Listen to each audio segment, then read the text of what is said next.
नमस्कार दोस्तों, मैं हूं अजय चौधरी। आज आपके सामने फिर से एक नए वीडियो के साथ। और आज मैं बात करने वाला हूं हिंदी व्याकरण के एक महत्वपूर्ण टॉपिक समास के बारे में। इससे पहले हिंदी व्याकरण का एक टॉपिक मैं पहले ही आपको पेश कर चुका हूं, संधि। देखिए, हिंदी व्याकरण के 4-5 टॉपिक हैं जो हिंदी व्याकरण का मेन आधार है। संधि, समास, प्रत्यय और उपसर्ग, ये 4 पूरी हिंदी व्याकरण के आधार स्तंभ हैं। अगर ये चारों हमने अच्छे से समझ लिए तो हमारे लिए हिंदी व्याकरण बहुत आसान हो जाएगी। तो इसीलिए एक एक टॉपिक को मैं डिटेल में पढ़ा रहा हूँ। संधि के मैंने 4 वीडियो आपके सामने पेश किए थे, जिसमें संधि को डिटेल में खूब पढ़ाया मैंने। और लास्ट में, इस वीडियो के लास्ट में उसका लिंक भी आपको वीडियो के ऊपर ही मिल जाएगा संधि का। तो आप अच्छे से देखिए। और इनके जो प्रैक्टिस पेपर हैं वो भी मैं आपके सामने रखूँगा। धीरे धीरे सब चीज़ें हो जाएगी। आपके पास में भी जो मैटर है, आप उसमें से पिछले सालों के जो क्वेश्चन पेपर हैं उनको सोल्व करते रहें और प्रैक्टिस सेट निकालते रहें। ये सिर्फ अभ्यास की चीज़ें हैं। जितने प्रैक्टिस सेट निकालेंगे उतनी ही वो चीज़ क्लियर होगी। तो आज हम पढ़ते हैं समास का जो पहला भाग है इस वीडियो में, क्योंकि समास भी एक काफ़ी बड़ा टॉपिक है और हमें इसको अच्छे से समझना है। देखिए, समास का शाब्दिक अर्थ क्या होता है? संक्षिप्तता या शॉर्ट। और इसका विलोम क्या होता है समास का? व्यास, यानी संक्षिप्तता और व्यास। एक इसका शाब्दिक अर्थ है और एक इसका विलोम है। उसके बाद में समास किसे कहते हैं? 2 या 2 से अधिक पदों के मेल को समास कहा जाता है। उसके बाद में है समस्त पद या सामासिक पद क्या होते हैं? तो देखिए, दोनों पदों के मध्य के संबंध सूचक शब्दों को हटाने पर जो संक्षिप्त रूप शेष बचता है उसे कहा जाता है समस्त पद या सामासिक पद। जैसे रसोई के लिए घर, इसमें से के लिए हमने हटा दिया जो भी संबंध सूचक शब्द हैं, और उसको हटाने के बाद में क्या बचा? रसोई घर। तो इस रसोई घर को हम कहते हैं समस्त पद या सामासिक पद। और उसके बाद में है समास विग्रह है। दोनों पदों के मध्य संबंध सूचक शब्दों को भी व्यक्त कर देना समास विग्रह कहलाता है। जैसे रसोई घर है तो इसके बीच में हमने संबंध सूचक शब्द रख दिए के लिए, तो रसोई के लिए घर, इसे हम कहेंगे समास विग्रह। तो ये बेसिक सी चीज़ें हैं कि समास का शाब्दिक अर्थ क्या होता है, समास का विलोम क्या होता है, और समास किसे कहते हैं, समस्त पद या सामासिक पद किसे कहते हैं, और समास विग्रह किसे कहा जाता है। उसके बाद में देखिएगा नोट, कुछ मुख्य बातें हैं कि समास में मुख्यतः 2 पद होते हैं, पहला पद और दूसरा पद। पहले पद को पूर्व पद कहा जाता है और दूसरे पद को उत्तर पद कहा जाता है। दूसरा पॉइंट है, समास में कभी पहला पद प्रधान होता है, मतलब वो उसमें मेन रोल उसी का होता है, सर्वोच्च स्थान होता है उसका। कभी दूसरा पद प्रधान होता है, कभी दोनों पद प्रधान होते हैं, और कभी अन्य पद प्रधान होता है, यानी ना तो पहला ना ही दूसरा, कोई तीसरा ही पद, कोई अन्य ही पद प्रधान होता है, जैसे बहुब्री समास। तो देखिए, अगर आपसे क्वेश्चन ये पूछा जाए कि पदों की प्रधानता के आधार पर समास के कितने भेद होते हैं, तो आप क्या करेंगे? इसके हम करेंगे 4 भेद पदों की प्रधानता के आधार पर। क्योंकि पहला पद प्रधान, दूसरा पद प्रधान, दोनों पद प्रधान और अन्य पद प्रधान, तो पदों की प्रधानता के आधार पर समास के 4 भेद होते हैं। और वैसे कितने भेद होते हैं? इसके टोटल 6 भेद होते हैं। देखिए, अब इसके भेद, पद की प्रधानता के आधार पर 4 भेद, ये मैं आपको पीछे बता चुका हूँ। और वैसे इसके होते हैं 6 भेद।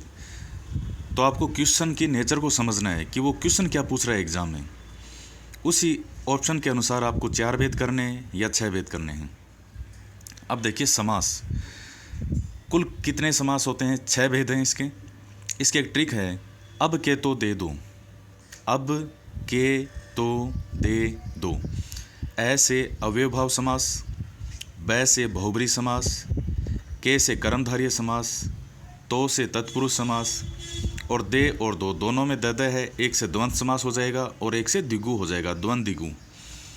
अवयव भाव समास जो होता है इसमें पहले पद की प्रधानता होती है। बहुब्रीहि समास जो होता है इसमें कोई अन्य ही पद प्रधान होता है, ना ही पहला और ना ही दूसरा।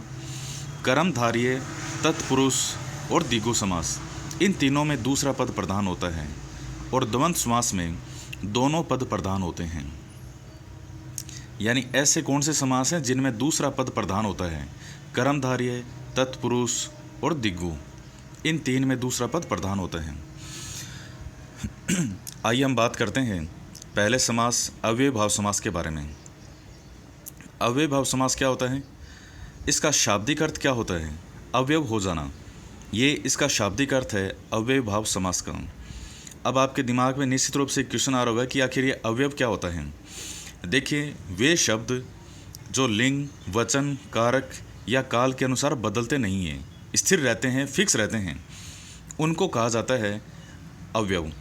अब ये लिंग, वचन, कारक, काल क्या होता है, ये इस वीडियो के बाद में मैं समास को पूरा कराऊंगा। पहले 2-3 वीडियो बनेंगे इसके, उसके बाद प्रत्यय उपसर्ग पढ़ाऊंगा, और उसके बाद में फिर आपको ये सारी चीज़ें बताऊंगा। वचन, वाच्य, शब्द शुद्धि, वाक्य शुद्धि, कारक, का, लिंग, विशेषण, सर्वनाम, संज्ञा, हर चीज़ समझाई जाएगी। अभी तो आप इतना ही ध्यान में रखिएगा। अब देखिए, अवयव भाव समास के बारे में पढ़ते हैं कि जब पहला पद अवयव तथा प्रधान हो और द्वितीय पद संज्ञा हो या पद की पुनरावृत्ति हो और जिस पद में उपसर्ग लगा हो, वो सब भी अवयव भाव समास ही होते हैं। जैसे मैंने आपको बताया कि जिसमें पहला पद अवयव हो, ये भी लिखा, और पहला पद प्रधान हो, तो यथाशक्ति, यथाशक्ति के अंदर यथा जो है वो एक अवयव है, और इस शक्ति के अनुसार ये इसका विग्रह है। तो इसमें यथा, यथा और शक्ति, तो इसमें पहला पद अवयव है, और यथा, यथा इसमें प्रधानता है, पहले पद की प्रधानता है। किसके अनुसार? शक्ति के अनुसार।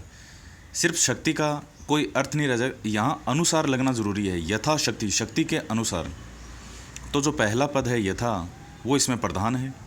इसके बाद में है, आपको मैंने ये भी बताया था कि या जिसमें पहला पद उपसर्ग हो, वो ज़्यादातर अव्यय भाव समास ही होते हैं।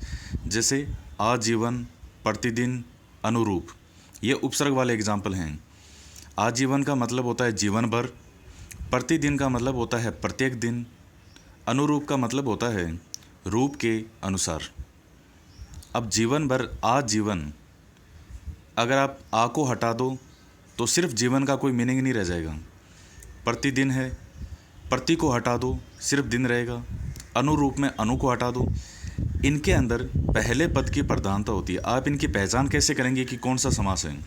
या तो जो आपको मिलेगा अवयव मिलेगा पहला पद, या आपको उपसर्ग मिलेगा, या एक ही पद की बार बार पुनरावृत्ति होगी। जैसे घर घर, एक एक, इसमें पद की पुनरावृत्ति है।